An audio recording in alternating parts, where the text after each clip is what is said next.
Hey, welcome to another episode of the If You Mark in Your Bible podcast. I am Josh, your host, and today we are looking at Psalm 124. Thank you for taking the time to listen to this episode of the If You Mark in Your Bible podcast. This podcast is associated with the Scattered Abroad Network. So be sure to like, share, and subscribe, and check out the episode notes below for contact information, including websites and where we can be found on social media. Again, thank you for your support, and let's begin our Bible study. As we mentioned, we're looking at Psalm 124, and with us today we have Handley, the preacher at the Pine Grove Church of Christ in Fulton, Mississippi. Haston, will you tell us something about yourself?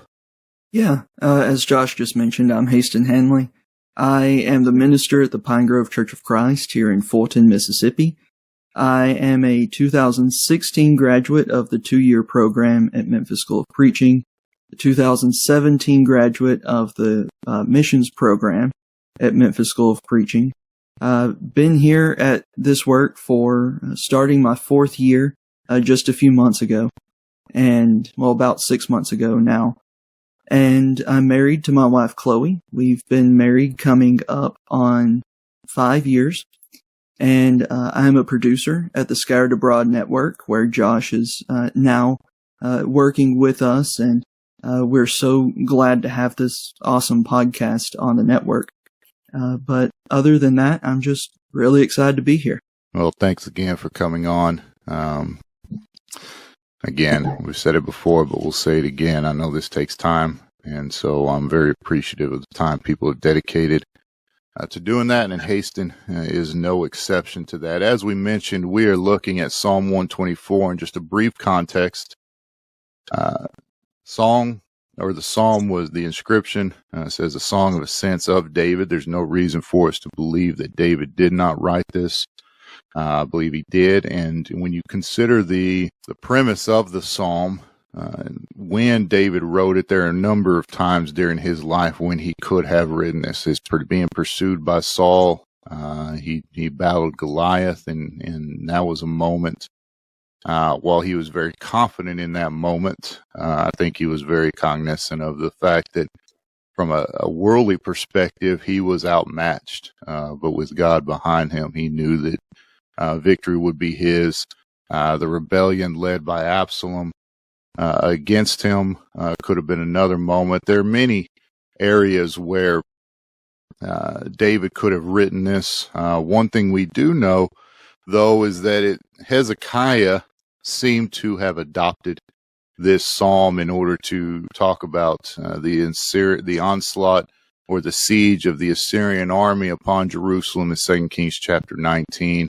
And we can see how that would fit perfect from this. Deliverance from that would fit perfect with this psalm, where this psalm would actually probably convey a great message being delivered from that. And I think that's one reason we enjoy the Psalms. That's one reason we relate to the Psalms, is the Psalms provide for us words to express emotion and feelings that we may not be able to express ourselves. And I know I've read many Psalms in many trials, and it just seems that sometimes I read a psalm and I'm like, that's what I was trying to say, even though I wasn't able to say it based from an emotion or grief standpoint. So looking forward to this. Haston, you have anything to add to that?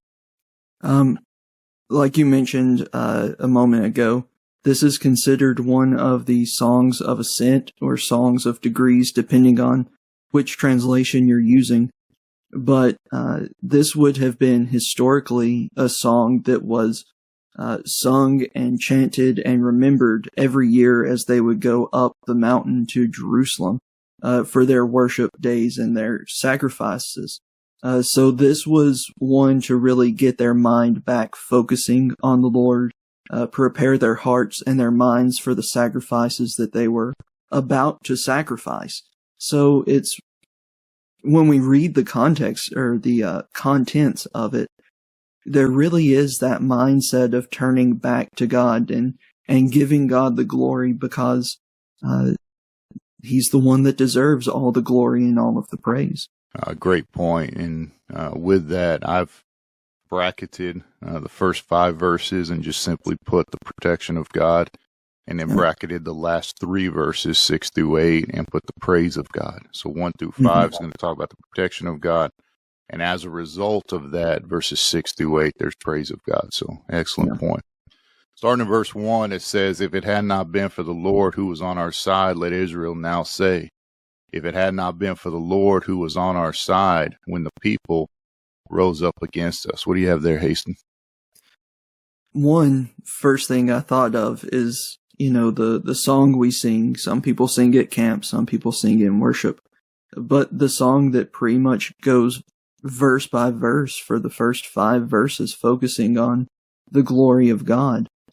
But we really see the connotation of recognizing that the Lord was the only one that could do the things that's going to be mentioned here in a few minutes. God is to be the one given the credit for all of these things. I also really like the phrase, "Now may Israel say," or "Now let Israel say," the idea of not just David being the one trying to give praise, but having all of Israel realize that God is the one to be praised. Verse 2, to realize exactly who David is talking about, whose side the Lord was on. And, throughout David's life, like you mentioned, the first thing that popped into my mind about God being on David's side was with Goliath. In fact, 1 Samuel 17:45 through 47, you're looking at a man who is twice your size. Some historians and archaeologists believe Jews of that day would have been about 5 foot. Goliath was pushing 10 foot. So you have this large man, and David stands up and says, God is on my side. God is the one that's going to give you into my hands. So that confidence of David being able to say, if it had not been the Lord who was on our side, you see that idea of, truthfully, he is the only one that could do most of the things, if not all of the things, that Israel had to overcome through the years that they were, going against all of these people, overtaking the promised land, standing against Goliath, and even in the times of the kings, such as Saul and David, the kingdom grew and it prospered in that time. So you have a great time and instance of that thought of it being on the Lord who blessed them with all of those things. And I like that you pointed out the "Let Israel's now say." Yeah. Go ahead.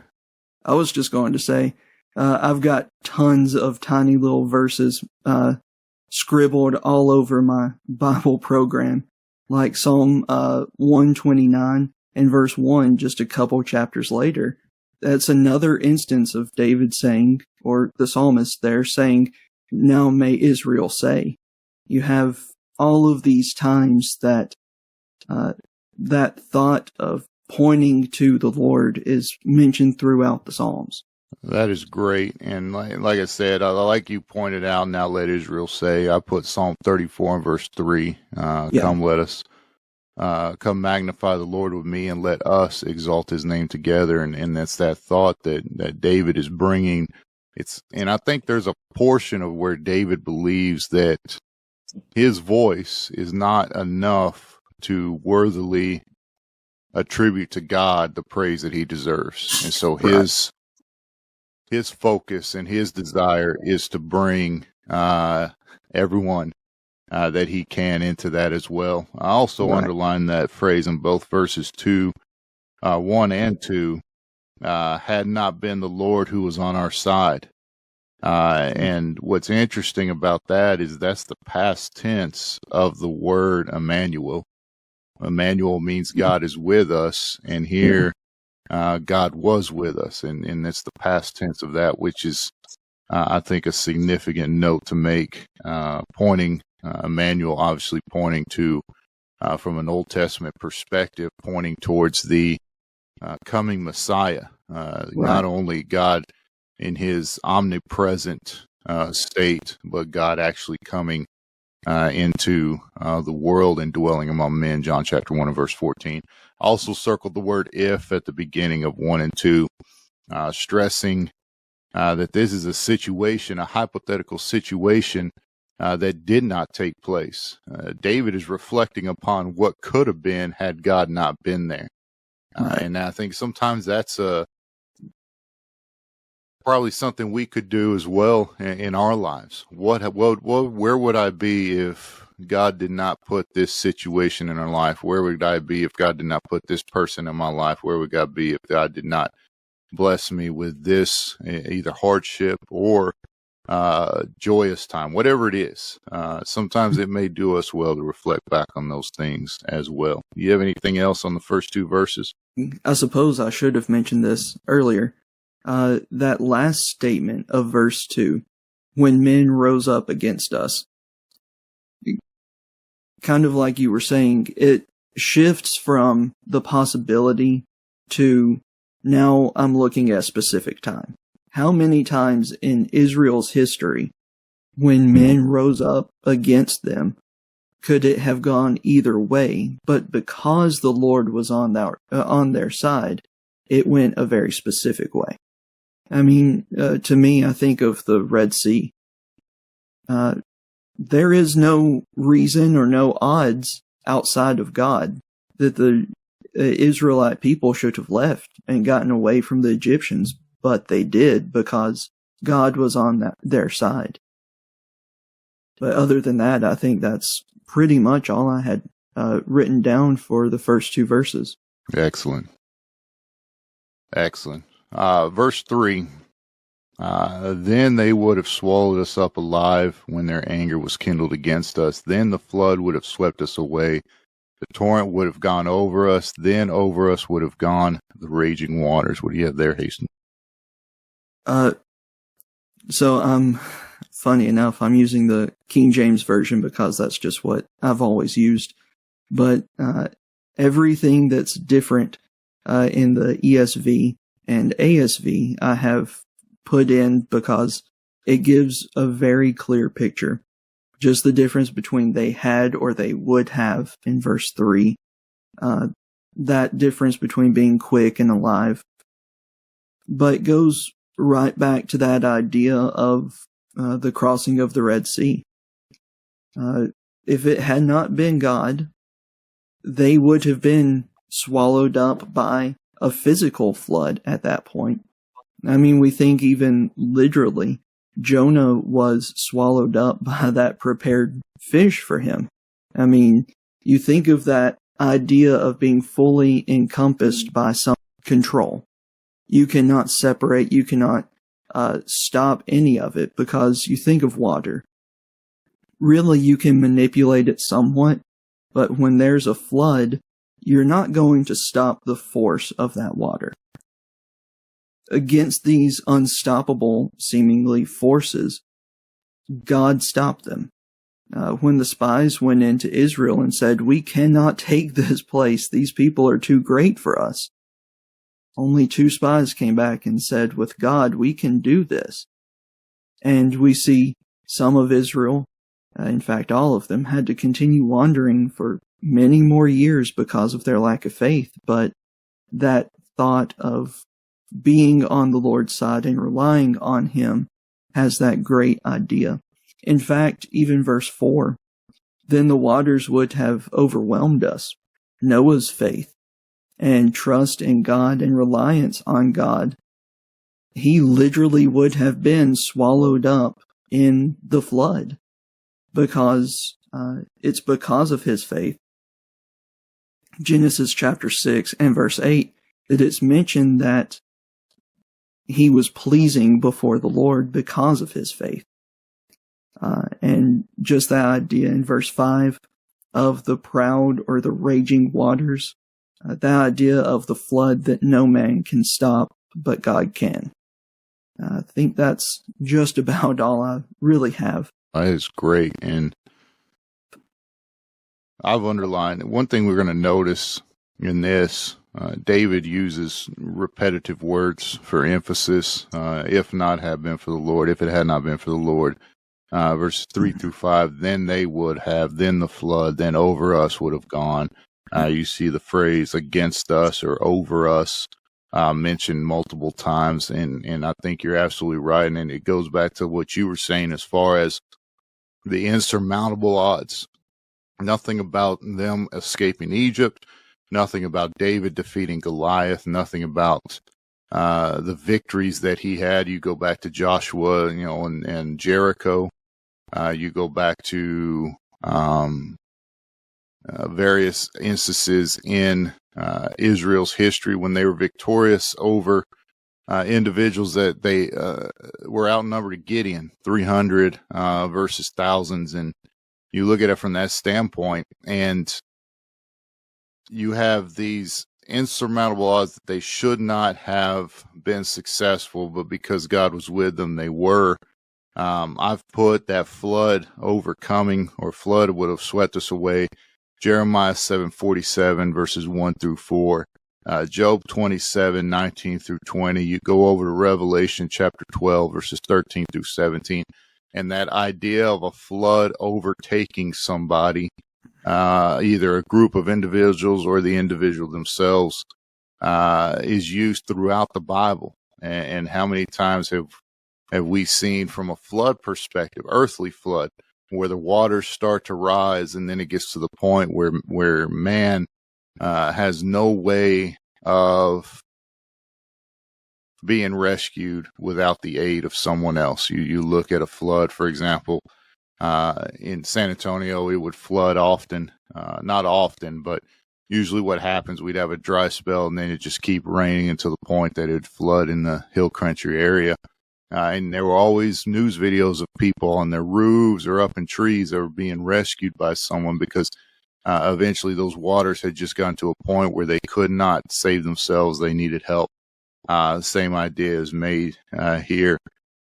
I like you mentioned the ASV's use and the English Standard's use throughout this.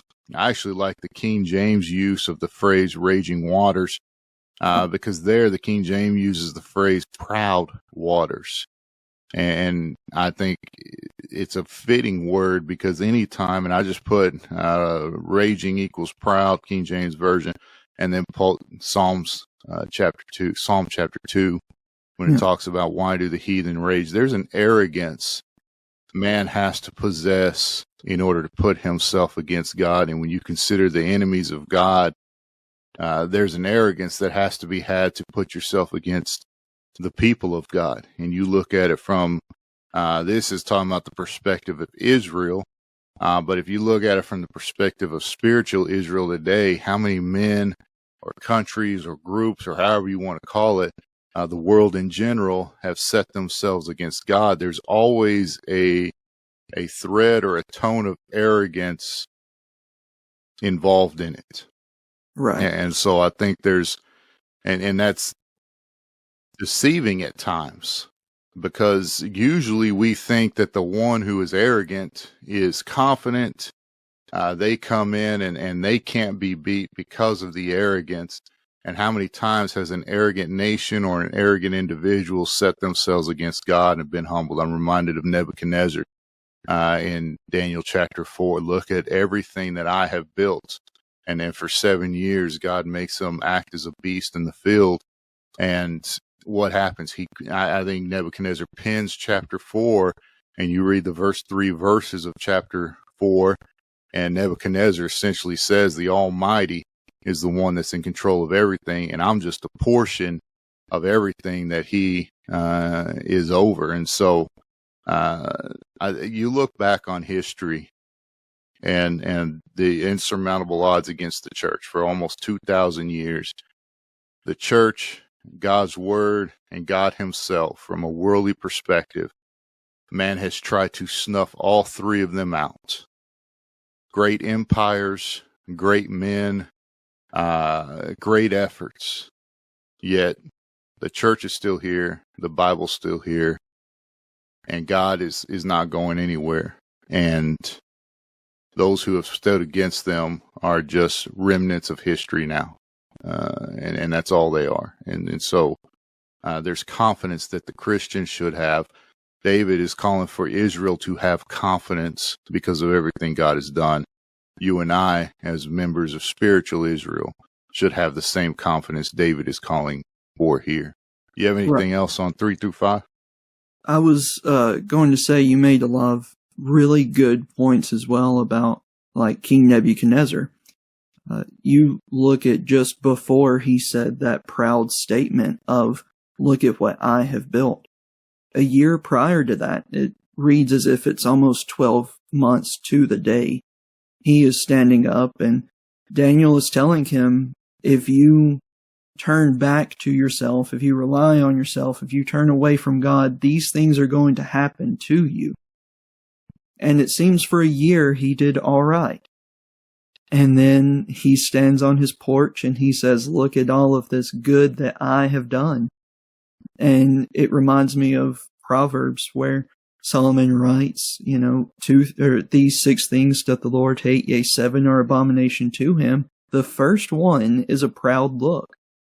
When we start dealing with pride, we start putting ourselves before God.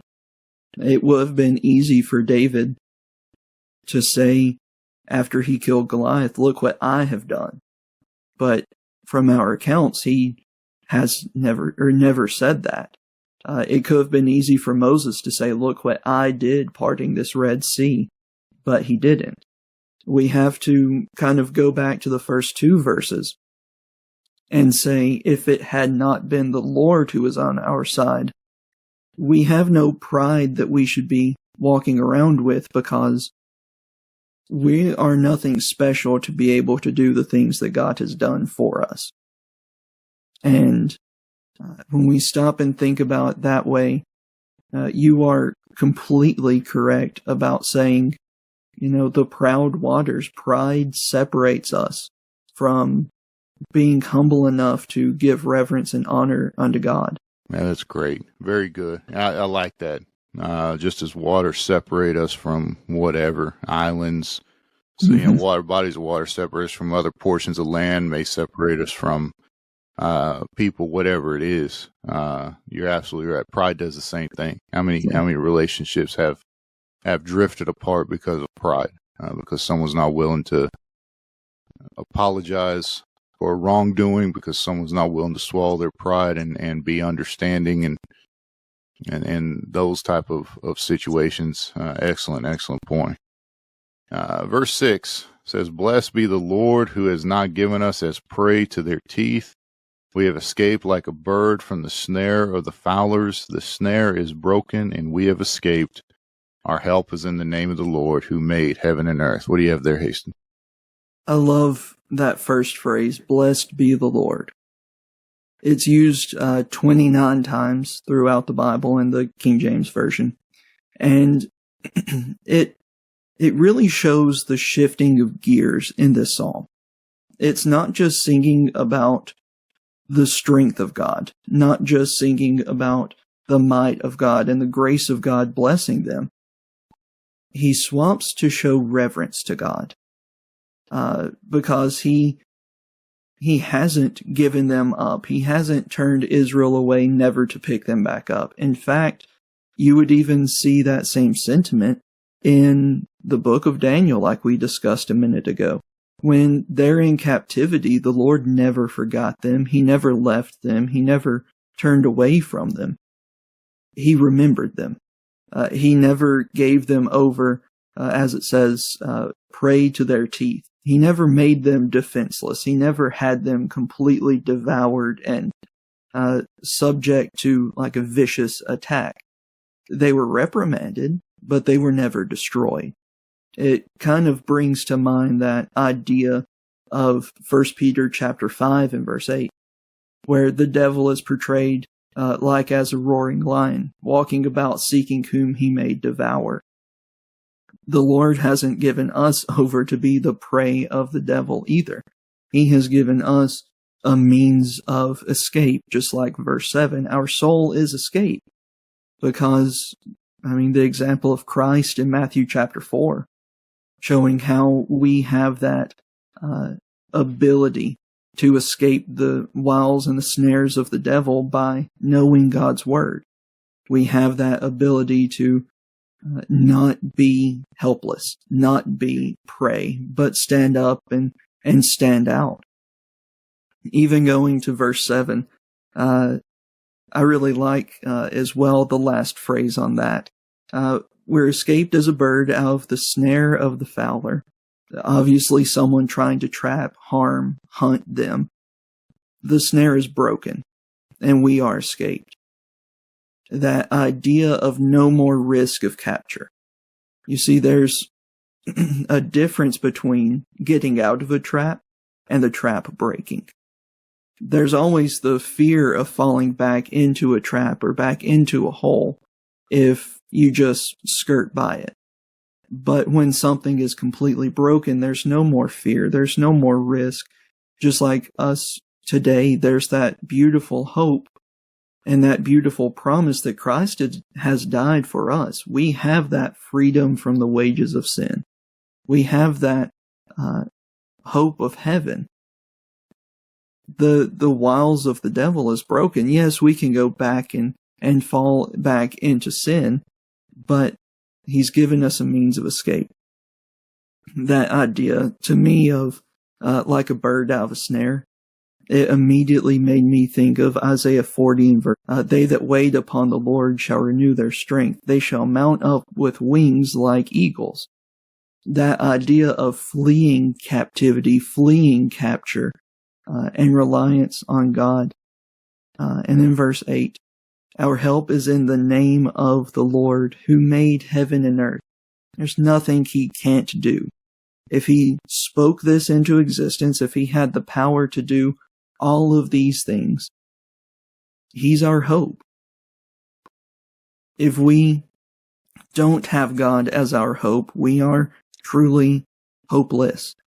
If we don't have him as our help, we are helpless. Matthew chapter 11, 27 through 30, or 28 through 30 is that idea of offering help. And our help is in, and I would stretch to add only in, the Lord.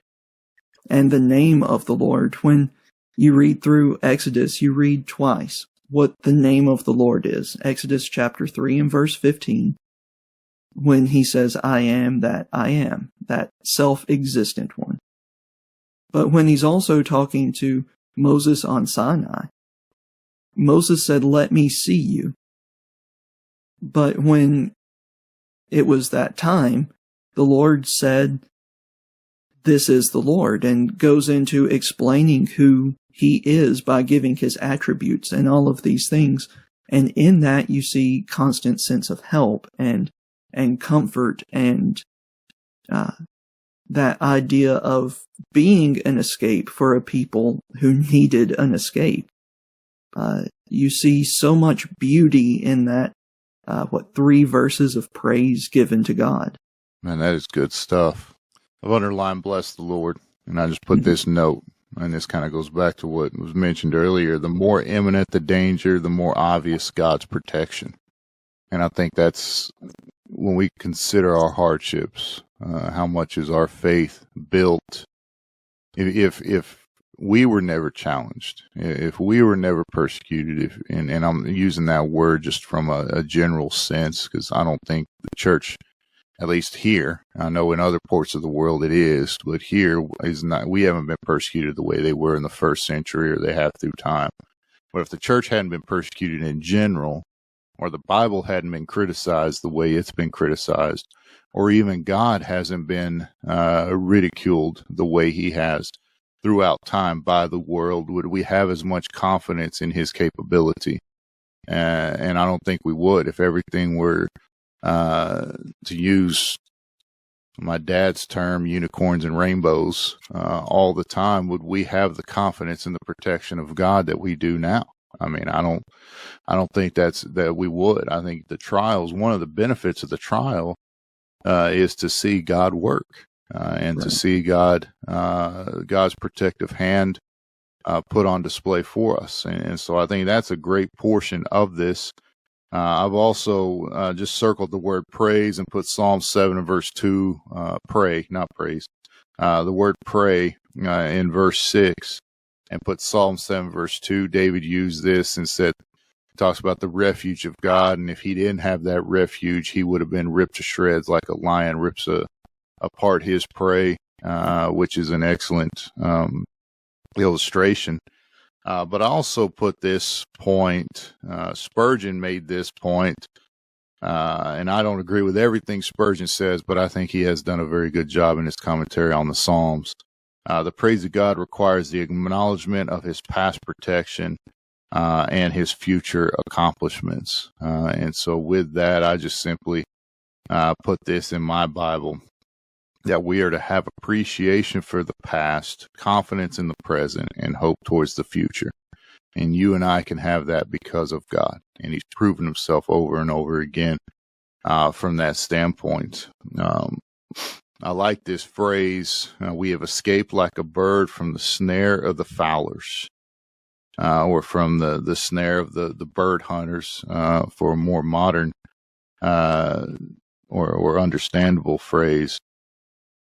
And I put this, let us have the confidence in turmoil that we have after turmoil. And I think that's the challenge. And then you look at Hebrews 13 and verse 5. The Hebrew author reminds us that he will not leave us nor forsake us. And then verse 6, so we may boldly say, the Lord is my helper, I will not fear what man shall do unto me. And you can look at it from any time.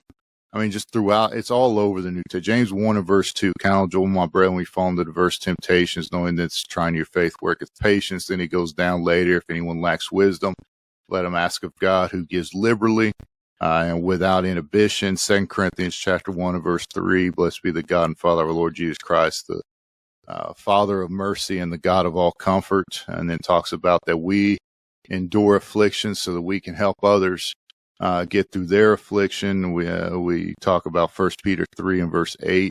Peter says, if you're persecuted for the name of Christ, or you're persecuted for righteousness' sake, happy are you, or blessed are you. 4 and verse 12, Peter says, don't be surprised at the fiery trials that befall you. They fell upon other Christians. They fell upon Christ himself.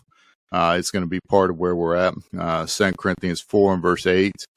We're pressed in on every side, but not crushed, Paul would say. Romans chapter 8, I mean, that whole chapter, for I reckon that the sufferings of the present time are not worthy to be compared with the glory that shall be revealed in us. Verse 18, if God be for us, who can be against us? We're more than conquerors through God. Nothing can separate us from the love of God. And the point being is that God, if we look at the past, and there have been times, and I'm sure you've been in moments of hardship where it looks that we did not know how we would end up on the other side. But then as we come through that hardship and the hardship dissipates, we look back on it and we see God's protective hand, and we have that confidence in God. God got me through this. God's responsible for carrying me through this, helping me through this. He never left my side. And then the next trial comes, and what do? We usually start to doubt, how am I going to do this again? And I think part of that spiritual maturity is that you end up in a trial. And I remember a widow. I don't remember the situation. I just remember, and I don't even remember the widow necessarily. I think I know who it is, but I'm not 100% sure. I remember her statement though. She was I think she had lost her spouse. And someone came and said something to her, and she just simply said, I know God will bring good from this. However it is. She wasn't enjoying herself. She wasn't happy, but she was optimistic in that moment. And that's have the confidence in God during the turmoil that we have after. We all have the confidence afterwards. Once we're released from the snare, once we're the bird who's free from the cage, it's easy to have confidence then because he's proven himself.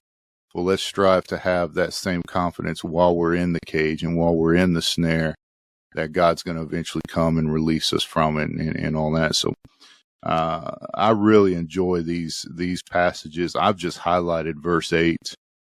And and this goes back to what we were saying at the beginning of the episode, sometimes the Psalms just say something and I can't say it any better. And I don't think you can say it any better than this. Our help is in the name of the Lord who made heaven and earth. I mean, that it's simple, yet it's profound and it's deep.